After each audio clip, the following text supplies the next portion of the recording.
entregamos premios a los jóvenes que han presentado obras de arte, de cómic y literatura.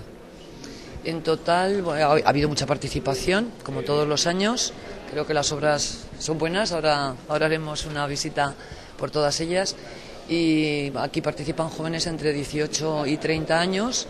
Es una muestra muy querida para el Departamento de Servicios Sociales, para el Instituto de la Juventud, porque es una forma de que los jóvenes aragoneses que tienen algo que mostrar a la sociedad tengan la oportunidad y tengan este espacio para presentar sus obras.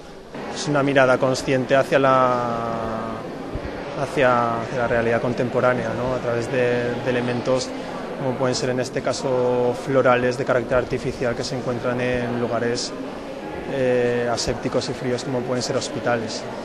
La historia en sí es sencilla porque es de una persona mayor que es muy posesiva y bueno, más que nada es para caracterizar ese tipo de comportamiento que hoy en día pues también es bastante común. Yo lo que quería contar en mi obra es una historia cotidiana.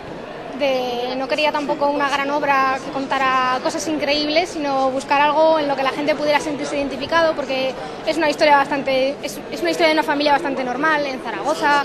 Empieza en los años 50 y acaba en nuestra época actual, y entonces bueno, todo el mundo tiene una historia detrás a la que hay gente a la que no le da importancia, pero como es nuestra historia es todo lo que tenemos.